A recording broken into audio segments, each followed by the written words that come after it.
internationalization and collaboration across the world, if you look at the flow of traffic, student traffic, from one direction to the other, the traffic has not been as even as one would have expected. We have many, many more of our students and colleague lecturers and so on and so forth moving in the direction of Europe and America much more than you have moving in the other way, moving the opposite direction. I would say that maybe for every 20 or so students that go to Europe or in America, you have maybe one or two coming to Ghana or Nigeria, or for that matter, any African country. We are not at all surprised about this, considering the perception of education within Africa, something we admit ourselves partly, and we have partly contributed to that, and something we are also very avidly fixing.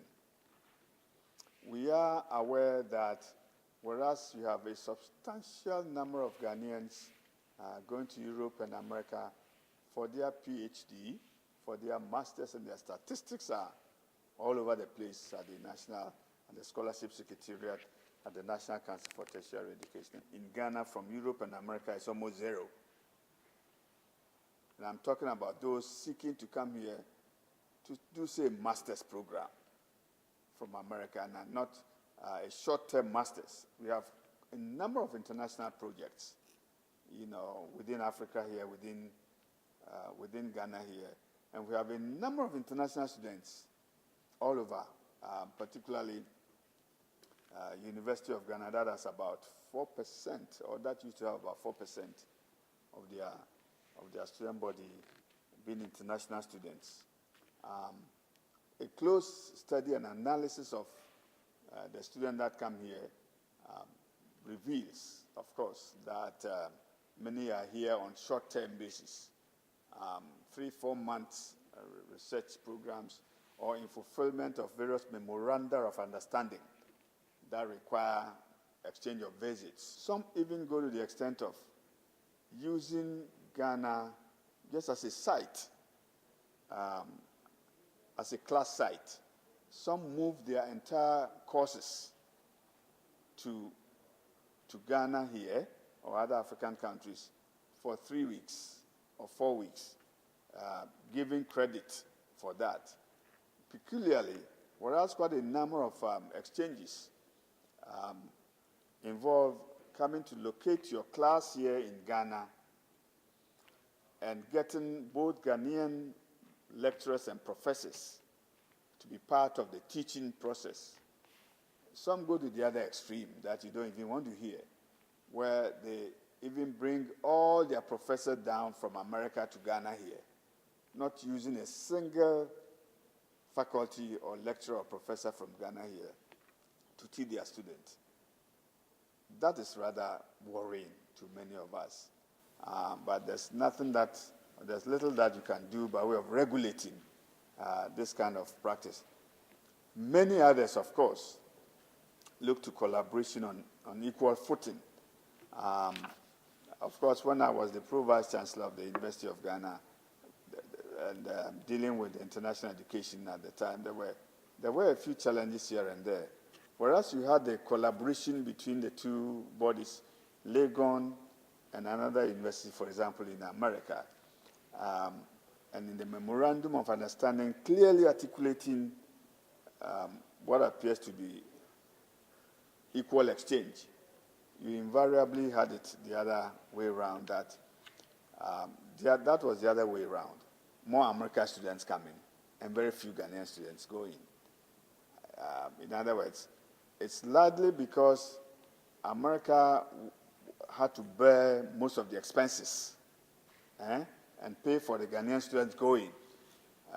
It was common sense, of course, to them that they probably couldn't afford as many students in Ghana going to America as you had American students are coming to Ghana. So it was a kind of exchange that was really not an exchange too, but it was mainly because of our plight. We couldn't afford to take as many students from here to go to American universities as they would have coming here and so forth. But of course, we have had very genuine collaboration between Ghanaian universities and other universities abroad there. If you know that we have in Ghana here a total of about 16 or so traditional universities, the 10 traditional universities that we all know of across the regions from Legon to Takwa to Sunyani and so on.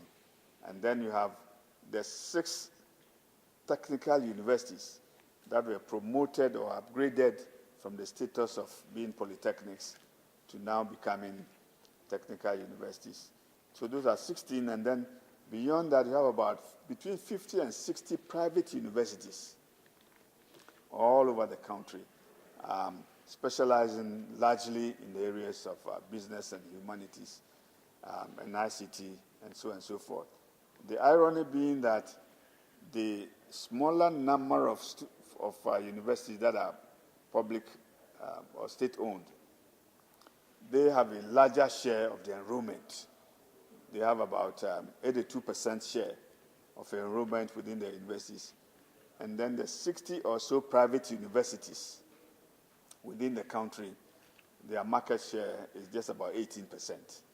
So the majority would have a smaller share, and what appears to be the minority have a larger command of students than the others. But you have internationalization cutting across the various universities. But most aspects of internationalization in Ghana here in Africa will have to do with international students from neighboring African countries.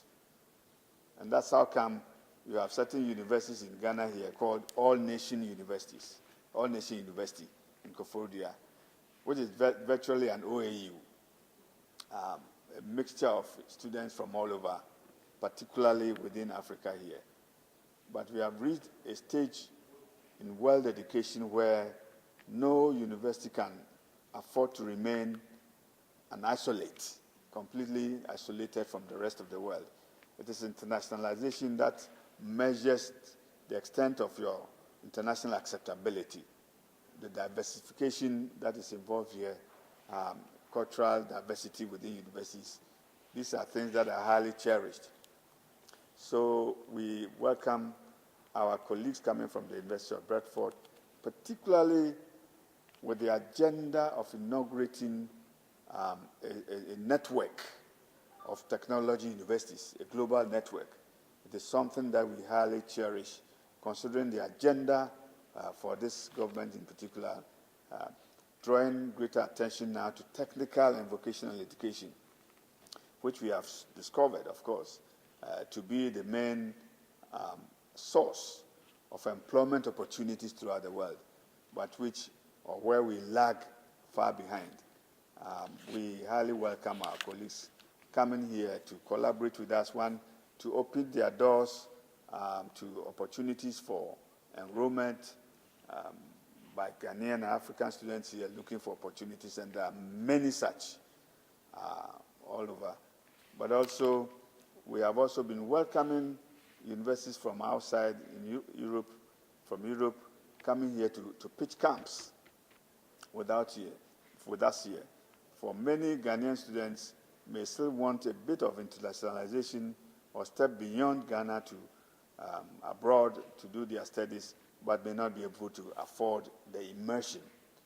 And it includes financial immersion, of course, if you have to step out. If a university is coming to set camp right at your doorstep, it will save you the